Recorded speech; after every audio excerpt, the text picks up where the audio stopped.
The past is always haunting the present.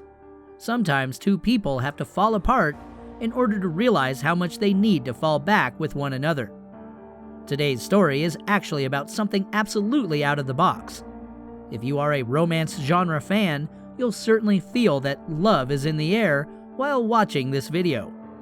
We're going to learn a very important lesson after all, which is God works in mysterious ways and that real love doesn't really die no matter how long there is separation. So all you have to do now is watch, enjoy, and just learn. Be sure to subscribe to Did You Know and hit the bell so you never miss an upload from us. Also, leave a like right now. Renate Stumpf is a native German who met her dream lover in 1950. Her Prince Charming was 18 years old when they met. Louis Dimitriades was a soldier in the army, and they both fell in love so quickly and got married. Eventually, they moved to the USA to settle down there.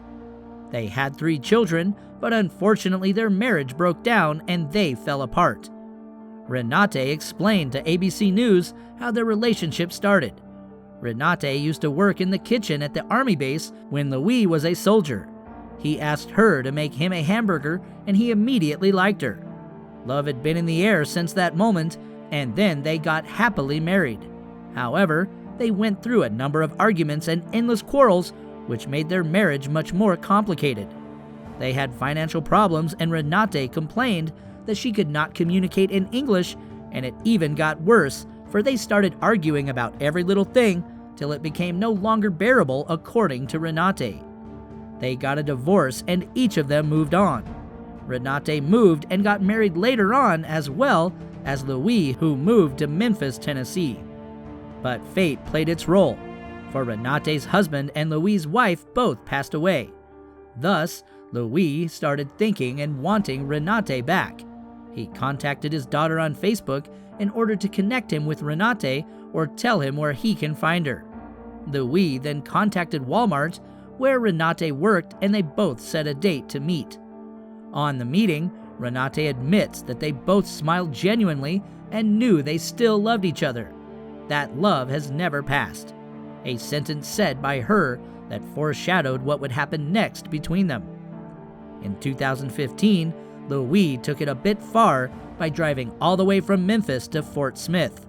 What is more, he headed to Walmart on Valentine's Day with the cameras tracing his movements and predicting what he would do. Of course, he wanted to surprise Renate. Then suddenly, he found Renate and whispered, "Hey, good looking." And in his hands was a chart written on it, "Happy Valentine's Day, will you marry me?" You can now unleash your thoughts and guess people's reactions as well as Renate's. Normally, when girls are proposed to, they cry tears of joy and say yes happily and pleased.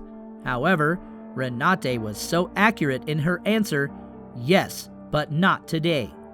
Why did she do that? Because she wanted to test him first. This is not a rude answer at all, because Renate just wanted to avoid falling for the same mistakes that they both made before by communicating together and listening. However, Renate confessed to CBS affiliate KFSM that when all is said and done, she would marry him because he is a good man. Louis explained why he chose to propose to Renate at Walmart, saying that she had many friends there whom she would deeply wish to have shared such a moment with. Their story went viral, and users of KFSM's website expressed their happiness in the comments and professed that they did not expect that they would reunite. People found that wonderful because it gave them hope and that it felt great. How sweet and impressive. Another commenter revealed that he had known Renate and her family for many years and that she had always been a sweet lady. Everybody loved Renate and were happy for her. Renate was impressed that she met her husband after 39 years of separation, and they got married again on December 12, 2014. The couple agreed that there was no reason for making a civil wedding, for there was no need to rush. They both knew that they had always meant to be together, and it was God's plan, that's all. What do you think of that love story? A lot of people would think it more of a movie script or a fictional plot in a book, but the happiest part is that the whole story is true and very real. For all of you guys who think that true love doesn't exist, do you still believe the same after hearing Renate's story? Taking everything into account, life happens and the past may as well affect the present.